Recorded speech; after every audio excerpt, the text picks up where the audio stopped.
So we're here na at Starlight Ferries and as you can see, medyo mahangin dito. Lumabas muna kami ng Lumabas muna kami ng aming cabin dahil medyo masikip doon. And ito na nga, ito na ang mga kaganapan. When it comes to naging cabin namin, it's okay naman daw as per Mama and Angie dahil ilang beses na silang nakapunta ng Romblon this past few years and way better daw yung cabin namin compare sa ibang ferries daw na nasakyan nila dahil yung binook namin is aircon and bed.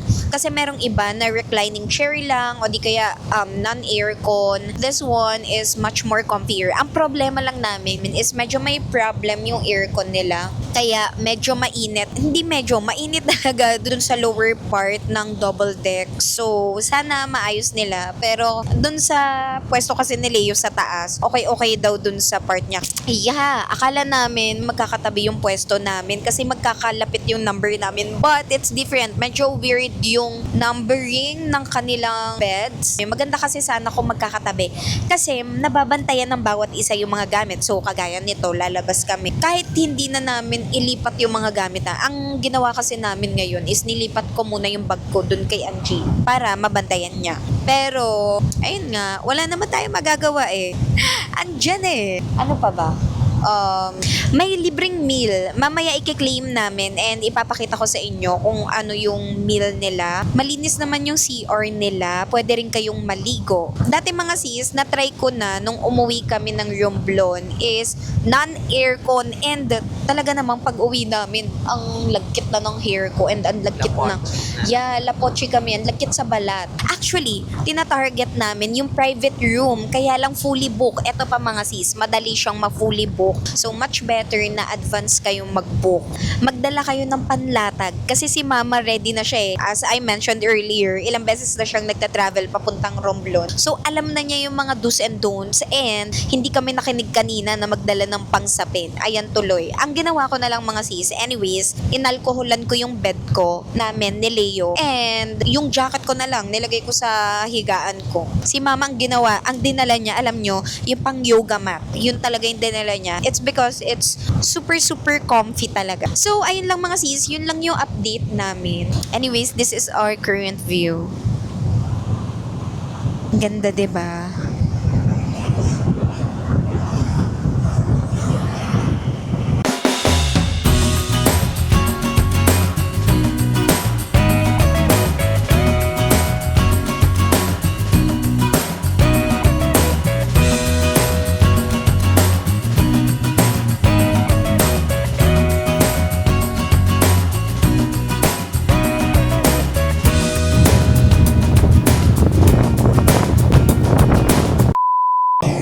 Nakikita nyo mga sis, yung iba tumatambay dito.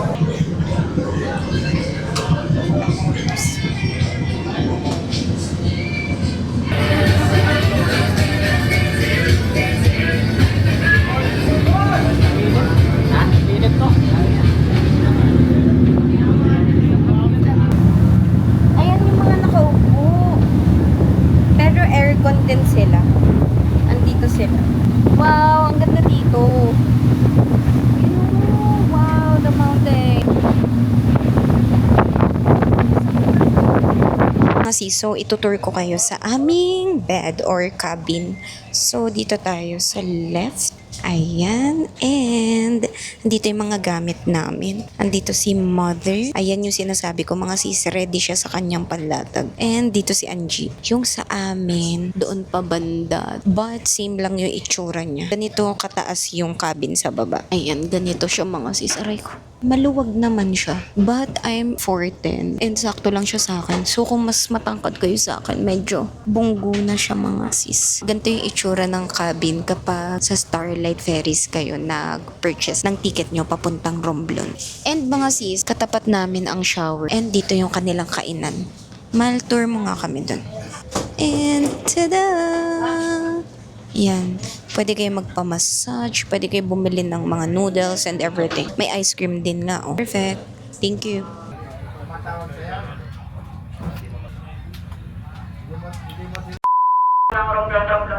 Maaari lamang po na manatiling nakaupo hanggang ang barko ay ganap ng nakadaong. Kami po ay lubos na nagpapasalamat sa inyong pagtangkilik. Sana po ay magkita tayo muli sa susunod ninyong paglalakbay. Muli, maraming salamat po.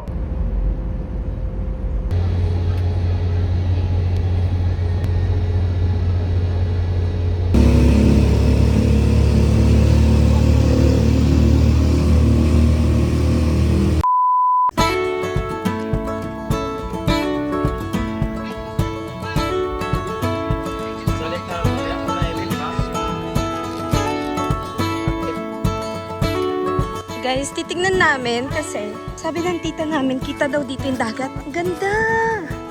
Ang laki ng bahay, oh. Wow! Grabe! Ang ganda! Oh my God! Sobrang ganda! Ang ganda!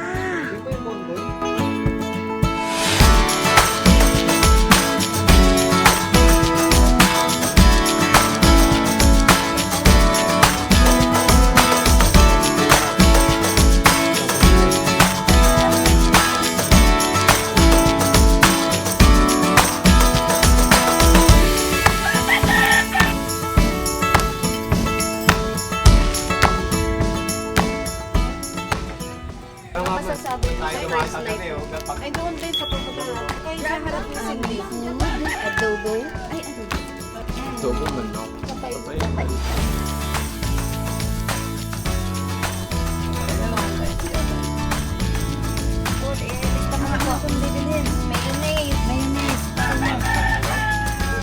Saka asukal ng puti. Hindi puti. Sugar brown. Gaano po kalaki? Ay, 2 kilo. Ay, sa ako lang hanap ng bugas. Ako pangasukan. 2 kilo, 2 kilo din na ano? Baka sobrang tamis nun. Isa't kalahati. Sa tatlong item na sa yata, ayun naglistahan. Kwarta lang kailangan. Sino ba baka ito? Mayonnaise, asukal, ano pa? Yun lang pala eh.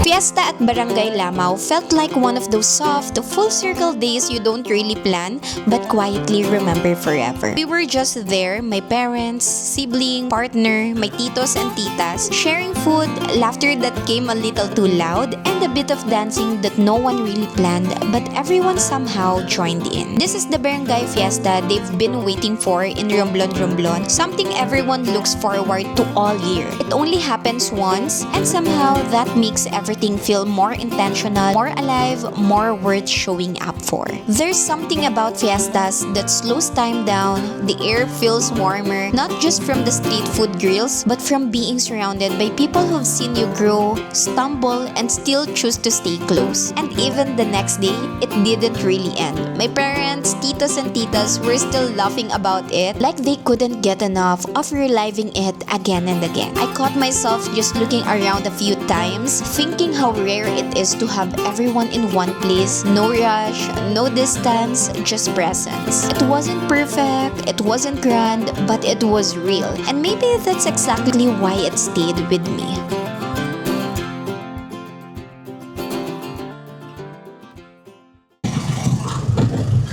Hi mga sis! Good morning! I'm with Angie. Mga sis, hindi ko na kayo na-update kasi nung pagkarating namin, madaling araw kami dumating around 1 a.m. Then dumiretso lang kami sa bahay ng tita ko. Then nagpalipas lang kami ng isang araw, umattend kami ng fiesta sa Lamao.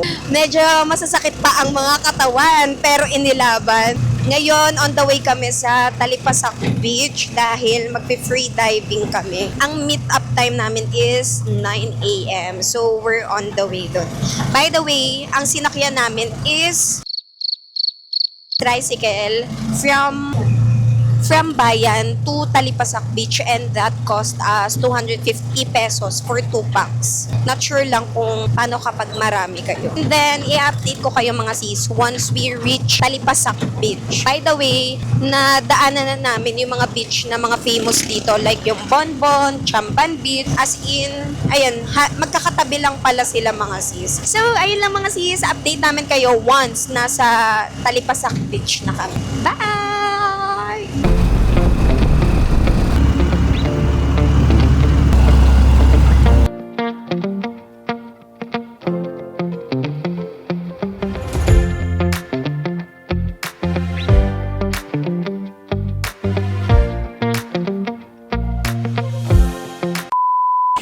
Make sure you remove the.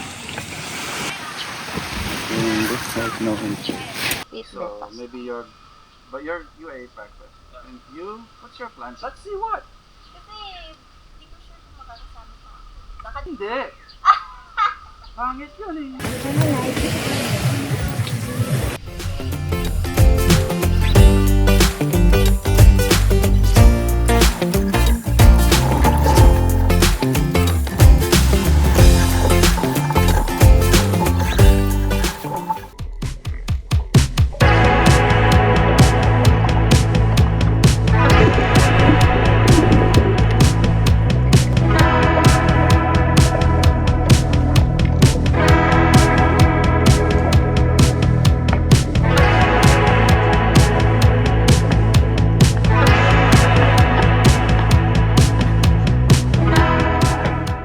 Hi mga sis! So, nandito kami sa Hawaiian Cafe and kararating lang namin dito. Kakatapos lang ng aming first session ng free diving. And so far, so good naman yung free diving namin. Medyo inabutan na lang kami ng malakas na alon. Pero mamaya, may 2 sessions pa daw kami.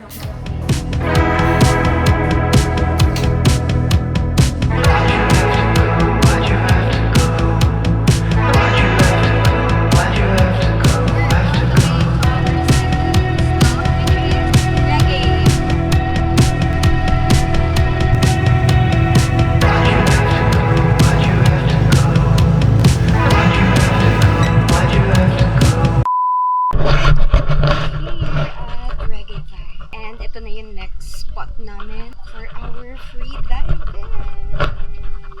Or at least higher. Kasi yung mga naka-dress, One, two.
Pero medyo pangit na.